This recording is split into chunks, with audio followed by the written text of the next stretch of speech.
Friends and followers, today we are reading Arbatian Mental Institution, Chapter 11, Homegrown. So as you can see at the beginning, even the writer does give a trigger warning because it does have some uncomfortable and disturbing content. I have already skimmed through it to figure out what that disturbing content is.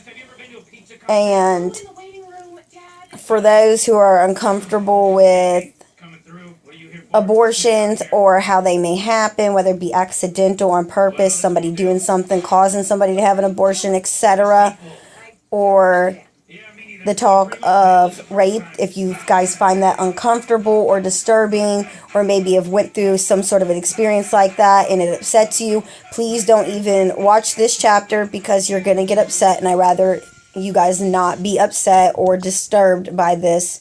So I am giving you a heads up on what the disturbing content does contain. So if any of that information makes you uncomfortable, please just don't even watch this.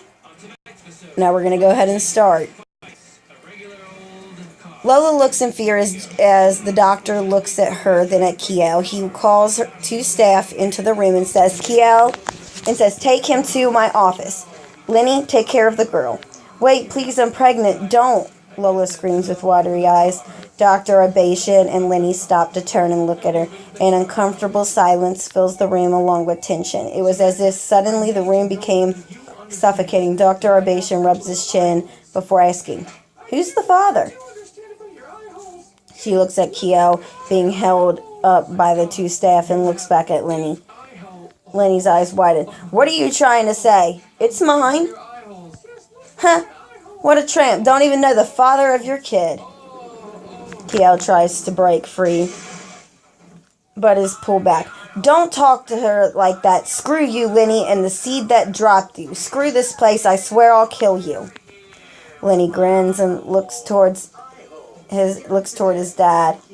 His dad orders the staff to take him to his office. As he's drugged by, Lenny walks over to Lola. Oh, Lola, what am I going to do with a tramp like you?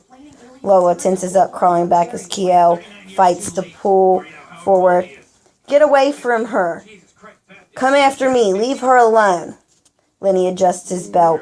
You ever heard of a homegrown abortion, girl? See, it's an old and surefire way of getting stuff done. I see your boyfriend might be curious. Ain't that right, Kiel? Lenny, don't do it, please. I'll do anything you want. I'm begging you. Leave her alone. Kiel screams with tears on his red cheeks. Trembling, Lola looks up as Lenny picks his boot up, a smirk on his scarred smile. She closes her eyes and tries to prepare herself. His boot collides into her soft stomach, causing her to scream and cry. He begins to slam his foot and twisting repeatedly as Kiel reaches for her, crying uncontrollably. The cries of a broken man, his soul lost in despair, while his mind in a pit of rage. Lola lifts her fragile arm with intention to stop him, but his foot collides one last time. Lola's crotch begins to soak with blood. It drips onto the dirty floor. Her lungs inhale bubbles of air in between coughing, her stomach sore and bruised. She rubs her hand across as it feels like tenderized meat. Lenny steps back smiling. Guess we'll never know who the dad was now, huh? Kiel falls to his knees screaming. A bloodlust fuels of all this rage as the staff fight to pull him back. He's drugged back into Dr. Arbatian's office as the door shuts behind him. Too weak to move, Lola is dragged to her room by Lenny. Oh, quit crying. I did you a favor. You'll thank me one day, love. Gotta look at the bright side of this. You weren't ready to be a mom anyways, and I wouldn't be much of a dad, but then again, that man wouldn't be either. Lenny talks with such calmness in his voice, as if having a conversation about the weather. Lola couldn't talk or move. Her jaw slightly quivered, only to groan, her eyes red from crying. She's pulled into her room as Lenny slams the door shut behind him, walking away with a smug look. The staff are only allowed in the front office area. As they walked in Dr. Arbatian's office for the first time, no one had ever been inside before. A metal table with leather straps sat by a large cherry oak desk. Strap him down and gag him, Dr. Arbatian says while turning towards his desk. The staff sling Kiel's fighting body onto the table and wrap the leather straps around him, tightening them to where his blood flow slows down. His hands begin to go numb and change colors. That'll be all, thank you. The staff walk out while observing the room in amusement before closing the door. A wall with a built-in bookshelf held hundreds of medical books and dictionaries. A human skull was on the desk next to a red velvet box with another large door was on the back wall near the metal table. Leaning in towards Kiel, the doctor speaks. So, Kiel, is it? Heard you causing trouble today, and with my son of all people?